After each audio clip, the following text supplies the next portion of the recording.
What's going on, everyone? Welcome to the Pride Detroit YouTube channel. I'm Miko, once again joined here by Morgan Cannon. Morgan, we are here to break down Lions Tampa Bay, specifically looking at the Tampa Bay Buccaneers, breaking down some of their film and trying to highlight some of the things that they do well and what could potentially give the Lions some issues. Uh, well, off the bat, what is your first overall impression of Tampa Bay? Before we jump into the film, I'm just curious, like what your impressions are of Tampa this early into the season.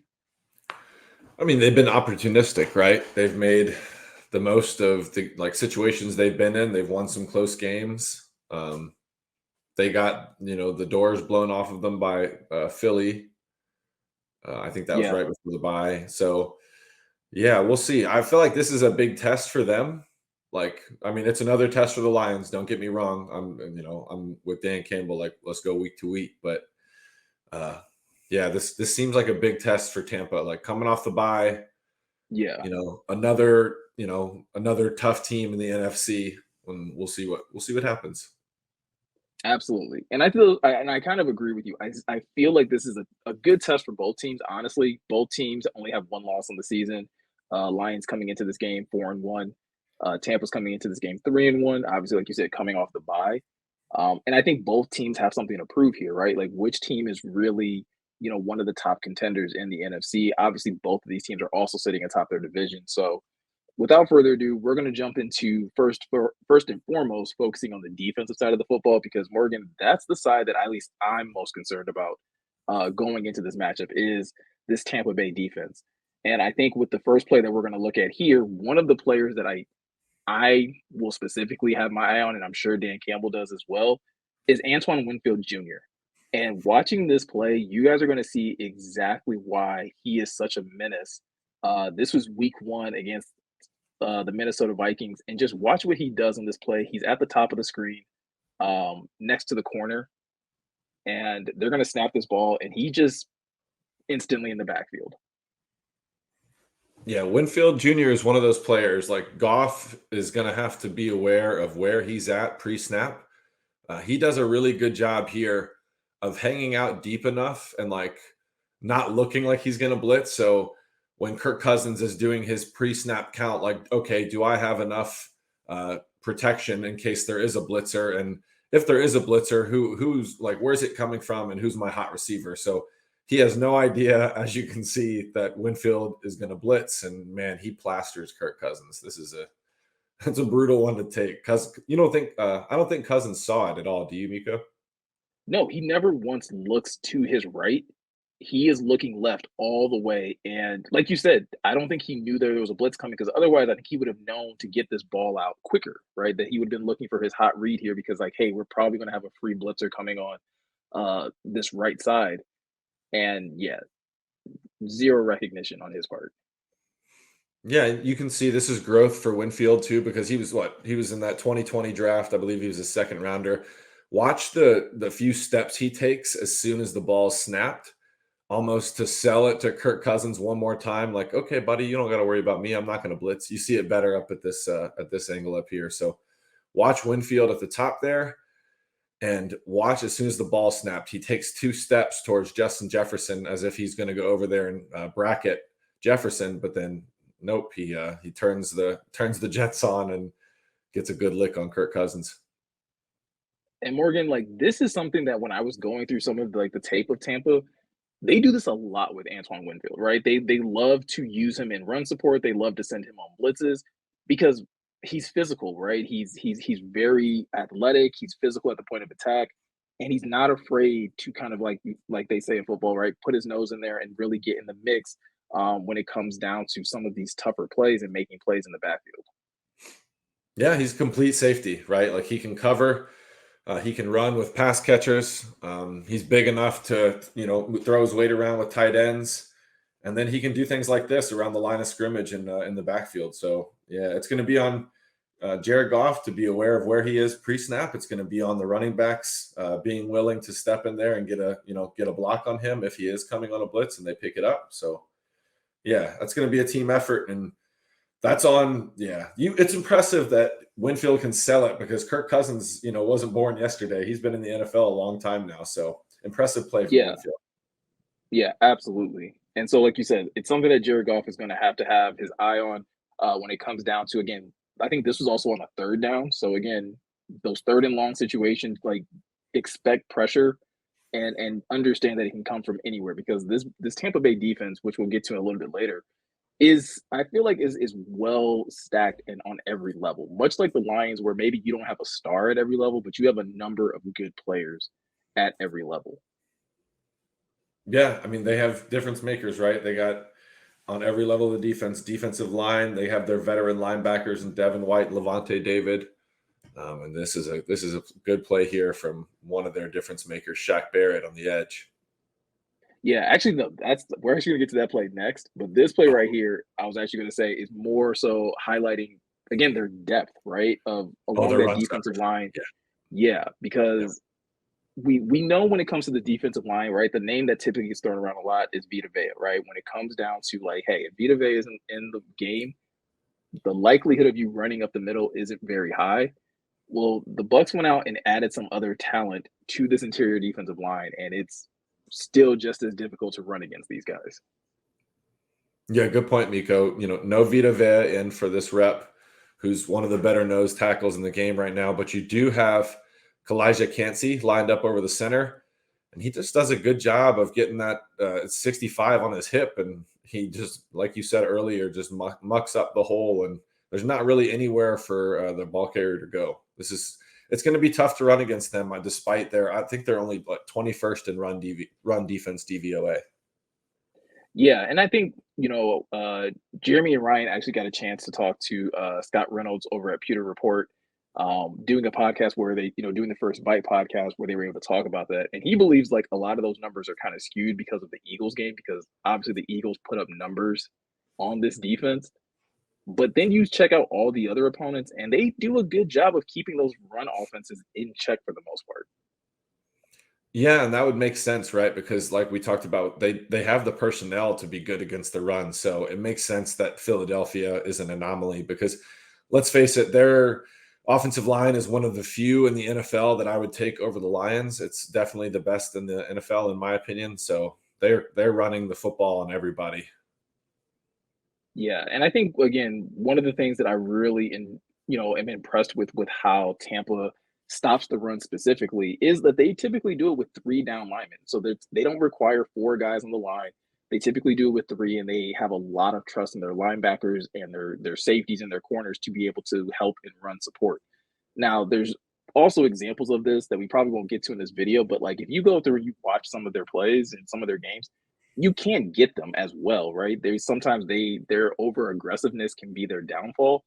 But for the most part, you have again a safety that we just highlighted in Antoine Winfield Jr. that can really get after you. You have depth on that defensive line that can really hinder your run game. And the next play that we're gonna get to is what Morgan was talking about earlier when it comes to Shaq Barrett and just what he can do if he gets you into third and long situations, and all of a sudden you have to worry about these pass rushers on the edges. Yeah, this is, stay out of these situations because this guy's been doing it a while now. He's been doing it at a high level. We talked about it before we got on, Miko, but I don't know what Komet 85 is doing to Chicago, but he makes life harder for rookie Darnell Wright 58 by getting in the way of his set. Wright probably doesn't get as deep and as wide as he wants to get against Barrett in terms of his pass set. And from there, it's just easy for Barrett just to loop right around, and he's on Justin Fields in a minute. Yeah, and so I think this highlights two things, right? One, it definitely highlights the ability that Shaq Barrett has, but it also highlights the importance of being on the same page and understanding what your responsibility is. Because I'm of a firm belief that Cole Kmet was supposed to chip here, and for whatever reason, he doesn't. And like you said, this makes it so much harder for Darnell Wright because I think he's expecting help on his outside shoulder, and when he doesn't get it, it makes it such an easy pass for Shaq Barrett here. Yeah, just makes it life really difficult. Like you said, Miko, you said it perfectly. I don't know if Komet was supposed to chip. You could be right. It looks like he was supposed to, or at least get out of the man's way. I'm not really sure why he does this little inside release here, but yeah, Barrett's going to be one of those guys that they're going to have to account for him, especially in obvious passing situations. If he's lined up here, it's going to be Penei Sewell if he's working against the right tackle. So either end, I think I feel pretty good about the Lions tackles at this point so far this year. I'll knock on wood. No, absolutely. I think again, like you were saying before when you were talking about Philly's line, the Lions offensive line is probably, one of the best offensive lines, one of the most trustworthy offensive lines. And so this is where you just have to eliminate mental errors because fortunately for the Bears, right, Justin Fields has some athleticism to be able to get out of the way and avoid a big hit. Jared Goff's not going to have that same type of athleticism, or probably just wherewithal to be able to move and be able to avoid a Shaq Barrett in those types of situations.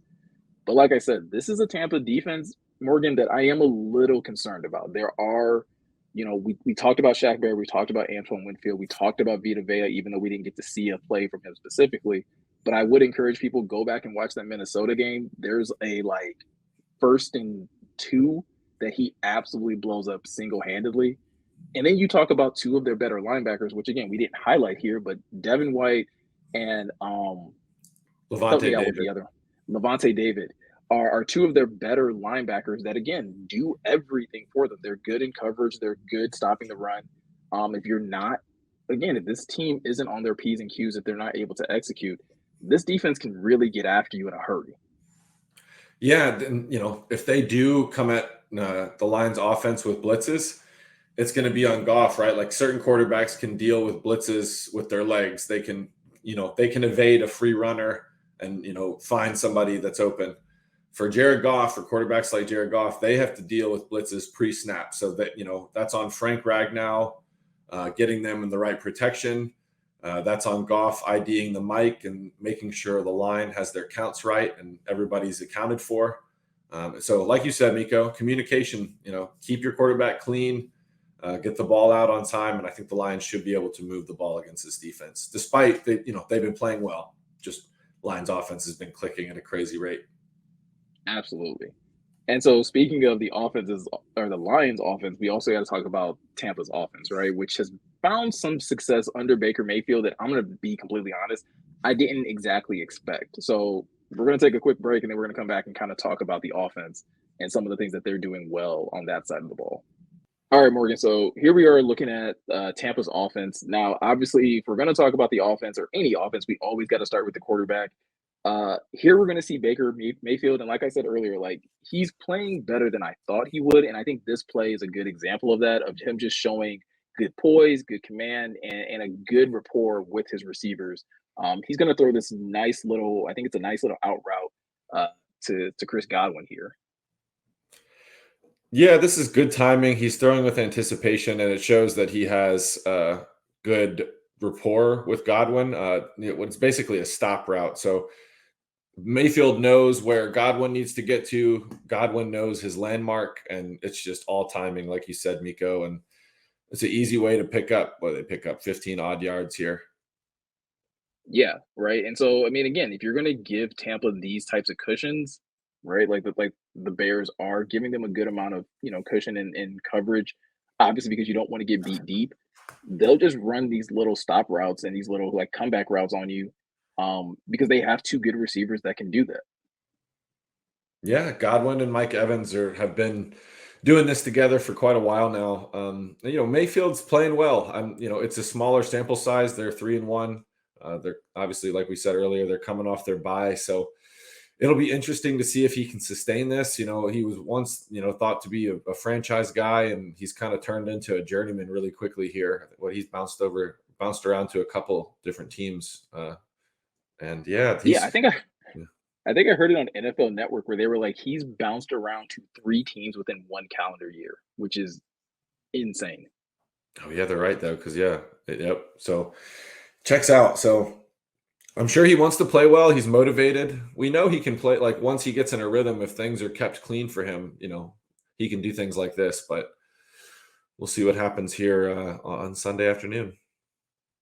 Yeah, and to that point, even if things do start to get a little tricky for him, he does have some sneaky ability to kind of hurt your defense with his legs, right? If things start to break down and he has to make a play on his own, as you can see in this play right here, he's not too afraid to get out there and run it a little bit, and pick up some extra yards that way. Yeah, they're running concepts he was comfortable with during his time in Cleveland. So they have three tight ends on the field here, and they're running a play action, boot to move the pocket for him. But he runs into an edge rusher, and he pulls a nice little Houdini here. It helps to sometimes it pays dividends to be short, I guess, Miko, right? Because he just ducks under. I don't know who that is Exactly, there. right? Having that low center of gravity. So again, kind of define the odds there because yeah, it's I think there's two things to glean from this, right? One, if you don't hold contain on the backside, right, he can hurt you in this regard. But if you're the guy that's going to pick up the sack, you have to finish this play because you leave the rest of your defense kind of out to dry if you're not able to finish plays like this. Yeah, and the edge rusher at the bottom of your screen for Chicago, he got a little too wide on the backside, and 67 just rode him right around and made for a big lane for Mayfield. So kudos to Mayfield making something out of nothing. And similar concepts. I think we're going to see a lot of that on Sunday, if I had to guess, where they're going to have multiple tight ends on the field at one time, and it's a one or two, wide receiver read for Mayfield. They're get the ball out quickly. Yeah, and I mean, if you're Detroit, right, I think you go into this game with somewhat similar concepts that you've had the last few weeks because you've gone against a lot of semi-mobile quarterbacks in a very same similar vein as Baker Mayfield. You're probably going to run a lot of zone, and you're probably going to tell your defensive lineman like, "Hey, if you can get to the run, like if you can get to him, but hold your integrity when it comes to your rush lanes. Try not to get too out wide, like we saw the Bears defender do there, because if you do, this is a quarterback that will take off on you and he'll pick up additional yards, and that just again, it hurts your defense. It puts you in a lot of a lot of disadvantage type of situations. Yeah, and this is, would assume they're going to treat rushing Mayfield like they treated Jordan Love or other quarterbacks they've faced this year so far, is where they try to constrict the pocket, collapse it in around him. Mayfield's not the tallest guy, so if you do keep him in the pocket and you muddy up passing lanes, excuse me, you make his life more difficult. So I assume that's how they'll keep treat him there. They'll heat him up with some blitzes on obvious passing downs, but the Buccaneers offensive line is good. They do have Tristan Wirfs, who's one of the better tackles in football right now at left tackle.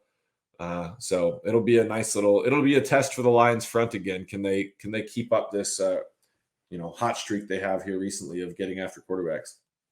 And it could be a real big, test, obviously, for Aiden Hutchinson in a game like this, because if you're able to get the best of Tristan Wirfs, again, Hutch has been on a tear lately. This is by far probably his best tackle matchup that he'll have on the season.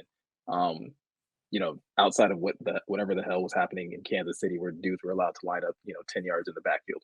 Um, Right. but outside of Baker Mayfield, we talked a little bit about Chris Godwin, but another staple for this offense is Mike Evans, the ever elder statesman in the Bucks wide receiver room, but he's still playing at a really high level. And this play right here is a really good example of one, Mike Evans still having it, and two, Mike Evans being in the league long enough to get away with stuff that most wide receivers would not be able to get away with. No, this is pretty egregious, even in real time. It looks like at the top of his route here, Mike Evans gets a nice little push off on, I think that's 29 for Chicago. And then he's off to the races, if you want to call it that. He's not looking, not looking the quickest these days. He's off to the gallops. Like let's say it's that. It's not very much of a race. It's a nice, hefty jog, if you will. Yeah, exactly. And you know what? That he's never been the fastest guy. He's been one of the better receivers in the league for a long time now, though. So I'm not, not poking fun in that regard. I'm just saying that's never really been his game as a burner. But yeah, he's still a route. He's still a technician. He's going to route you up. He's a big physical receiver. He's 6'5", 230. And yeah, he's gonna get the benefit of some of these calls more often than not because he has been doing it since 2014. Yeah, and I think it goes back to what you're saying, right? About being that big body, where he's going to get the benefit of the doubt of these types of, contact type of plays because they're just going to probably look at it as like, well, he's bigger and stronger. Because the corner's in good position, right? He's in good position to make a play on the ball. But again, Mike Evans is big enough and he's strong enough to just go over the top of him and be able to hold this in and then, again, savvy enough to understand angles and understand how to beat the rest of the coverage to at least pick up a lot of yak here. I mean, against the Bears in this game, He put up 171. That's nothing to take lightly at all. No, putting up Madden numbers in any given week of the NFL season is something to definitely take account of. So I expect the Lions to pay attention to where he is at all times. This, in my opinion, would be a good draw for Cam Sutton. Cam Sutton's a veteran corner. Cam Sutton's a bigger, stronger athlete. Um, Also, not necessarily the fastest player on the field, but has been doing it a long time. So I think if I were going to do matchups for the Lions secondary, that's probably where I would slide Cam Sutton towards, is if they were going to pick Mike Evans. Yeah, and it's a little bit of a pick your poison type of scenario, right? Because it's like on one hand you have the big physical Mike Evans, on the other hand you have a Chris Godwin who is just as savvy in his route running, just as sure-handed. Um, and so both of these corners are going to have really big tests, right? Jerry's coming off of another week of having an interception. So again, whether he's lined up against Mike Evans or Chris Godwin, both of these guys are going to have tests, with this game coming up this week. And again, even if Mike Evans isn't completely bodying you, he's still savvy in his route running, as we can see in this play against the New Orleans Saints. Um, Understanding leverage, right, Morgan? Yeah, this is just veteran stuff here. It's a good throw by Mayfield again, throwing with more like anticipation. This is just all timing on the part of Mayfield and Evans, and something they've obviously worked on. So you'll see Evans here lined up close to the line of scrimmage. His first couple steps, right? He's gonna get an inside release, and then once he gets in front of the corner, he's gonna do what we call stack the corner. So he's gonna get in front of the corner, stack him up, and then he's able to create that leverage and give Mayfield enough room near the boundary to throw the ball. So you And so go, again, and right, making life on your corners even more difficult, right? Because again, good throw, great route running as a corner. Again, not in terrible position, but when a receiver is able to do what you're talking about, when he's able to stack you up, if he's able to get you in position where he has the advantage, I mean, again, you're gonna have to hope that the quarterback makes a bad throw in that type of situation. yeah, exactly, Miko. And this is a perfect, textbook throw by Baker Mayfield. The only person who has the chance to catch the ball is Mike Evans. Throws it, low and away almost, to borrow a baseball reference. But yeah, just perfect timing, good route, and well, like we talked about for the last clip, Mike Evans is a bigger receiver, but because he's never been the fastest athlete on the field during his whole time, even dating back to Texas A&M, he's always had to been like a better route runner than other people his size, right? Yeah. That would be dubbed as just like height, weight, speed guys, right? Just like freaky athletes. So he's a really nuanced route runner. He's gonna give you the head fakes and the stutter steps. He has a really nice release package, as we saw in that last clip with that inside release. And then he's able to. I bet you that corner beats him in a foot race, but difficult to cover him, right? Absolutely. So, all right, Morgan. So that's all the film that we have. Like we always try to end these videos with, again, we break these down for us as Lions fans to kind of have a feeling of, again, going into this game. Are you confident? Are you concerned? Where would you say you're at when it comes down to this matchup with the Lions and the Bucks? I would be concerned if the Lions can't continue to heat up Mayfield, right? If Mayfield has a bunch of time in the backfield, like if the Bucks offensive line comes to play, because it is a good offensive line. They have a couple studs and Wirfs. They got the Cody Mauk kid that they drafted this year. I Hmm. believe that's how you say that. But yeah, if they can't heat up Mayfield, I would be concerned, just because, like you said, Miko, they do have two experienced and talented receivers in Mike Evans and Chris Godwin. So that would be my biggest one. What about you? Yeah, I would say my biggest concern is honestly, again, if this offense can't get into a rhythm, I think this defense has the potential to make this an ugly game, the type of game that Dan Campbell times tends to talk about, where it's like you're going to have to fight and claw for every opportunity. And I think from an offensive perspective, as well as a coaching perspective, hopefully they can be patient and just keep with the body blows and eventually wear this team down to where they can maybe start to take their big shots, and capitalize on, again, this defense can be picked apart, and you may be able to take advantage of them the same way Philly did. If not, Minnesota did a good job of picking them apart too, and it wasn't just Justin Jefferson that was doing it. Jordan Addison had a really good game. TJ Hawkinson had a really good game. So again, I think if this offense can be patient, they can kind of weather the storm of that, Tampa Bay defense. That's a really good point, Miko. And I bet you it's going to be warm down there in Tampa, if I had to guess. So this could be another game where the Lions' ground game on offense just wears on a team, where it's 3 and 4 yard carries like in the first and second quarter, but in the fourth quarter those turn into 7, 8, 30-yard carries. So that would be nice again to have that formula. I'd be for that formula of success again.